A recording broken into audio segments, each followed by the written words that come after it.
তো আজকে আমি আরো একটি নতুন কোম্পানির নাম বলতে চলেছি, যেটা কিনা এপ্রিল মাসের 2 তারিখে 2024 সালে মাত্র 15 টাকা করেছিল শেয়ারের দাম।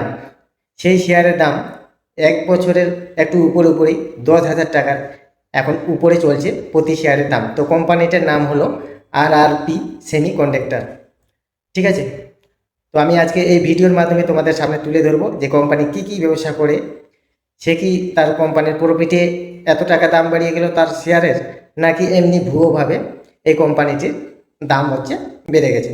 তো এই জিনিসটাই আমি তোমাদের সামনে তুলে ধরার চেষ্টা করব এই ভিডিওর মাধ্যমে। তো চলো ভিডিওটা শুরু করা যাক।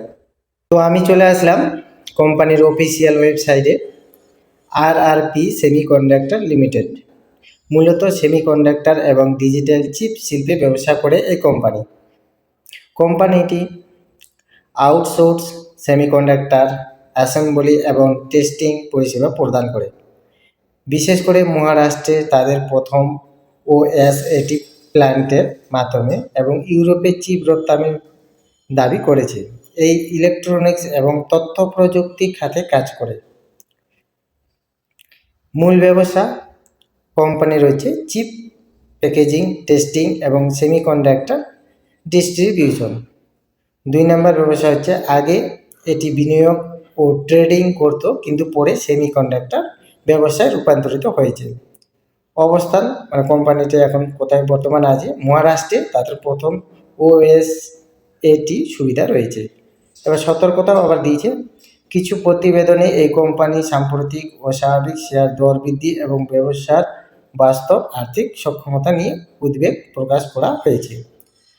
ঠিক আছে, এই সব মানে চিপ প্যাকেজিং, টেস্টিং এবং সেমিকন্ডাক্টর ডিস্ট্রিবিউশন, এটা আগে কাজ করতো এই কোম্পানি, সেটা পরে চেঞ্জ হয়ে কি হয়েছে, এটি বিনিয়োগ ও ট্রেডিং করতো, কিন্তু পরে সেমিকন্ডাক্টর ব্যবসায় রূপান্তরিত হয়েছে। ঠিক আছে, তো এখন আমি তোমাদেরকে দেখাবো এই কোম্পানির ফান্ডামেন্টালসটা। ঠিক আছে, ওইখানে গিয়ে একটু আমি তোমাদের সামনে যেহেতু আমার অভিজ্ঞতা আছে সেই হিসাবে তুলে ধরার চেষ্টা করব।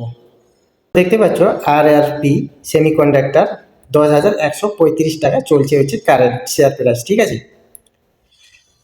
তো এর 52 এগুলো 362 টাকা, আর 52 হাই 11,902 টাকা। 1 বছরের মধ্যে দেখতে পাচ্ছ মোটামুটি 9,800 টাকার মতো বেশি হয়ে গেছে। আর এই কোম্পানিটি লিস্টেড হয়েছিল 2 এপ্রিল 2024, আর এখন চলছে 26। ঠিক আছে, মোটামুটি 1 বছরের একটু উপর তো রিটার্ন দেখতে পাচ্ছ 67,471%। তো কোম্পানির একটু ফান্ডামেন্টালসটা দেখে নেব। মার্কেট ক্যাপ 13,809 crore, আর PE রেশিও মাইনাস। দেখতে পাচ্ছ ইন্ডাস্ট্রি PE 60.93। তো বুঝতে পারছো কোম্পানির অবস্থা কি। রিটার্ন অন ইকুইটি দেখতে পাচ্ছ মাইনাস। ফেস ভ্যালু 10, আর বুক ভ্যালু 6.87%, 6 টাকা 87 পয়সা। ঠিক আছে, তার মানে আপনারা যদি কেউ এই কোম্পানিতে ইনভেস্টমেন্ট করেন, তাহলে প্রতি শেয়ারের দাম এখন আপনার লাগবে 10,135 টাকা। আর দেখা গেলো কোনো কারণবশত যদি এই কোম্পানি, হবে না বলছি শিওর, যদি মনে করো হয়ে যায় রাতারাতি বন্ধ, তাহলে কিন্তু আপনাকে এই কোম্পানি প্রতি শেয়ারে 6 টাকা 87 পয়সা করে দিবে। ঠিক আছে, বুক ভ্যালু যত থাকবে সেই হিসাবে কিন্তু আপনাকে কোম্পানি প্রতি শেয়ারে দেবে। তো রেভিনিউ দেখতে পাচ্ছি, রেভিনিউ মাইনাস, জিরো জিরো, কিছুই নেই। তো এই কোম্পানির মধ্যে আমি কিছুই বুঝতে পারছি না, যে না তো প্রফিটের দেখতে পাচ্ছি কোনো, না তো নেটওয়ার্থের কোনো কিছুই দেখতে পাচ্ছি পজিটিভ। ঠিক আছে, সব কিছু মাইনাস মাইনাস দেখতে পাচ্ছি। তাও কিন্তু 1 বছরের মধ্যে 15 টাকা থেকে 10,000 টাকা অবধি চলে গেছে। তো কী কারণে গেছে, এত উপরে যাওয়ার কারণ এটাই আমার মনে হয়, যে এটাতে এই স্টকে হয়তো কোনো ভুয়ো খবর ছড়িয়ে এত দূরে পৌঁছানো হয়েছে এই স্টকের দাম, আমার মনে হয়। কারণ আমি তো কোনো কিছুই দেখতে পাচ্ছি না পজিটিভ। ঠিক আছে, না তো প্রফিট হয়েছে, না তো সেলস গ্রোথ হয়েছে,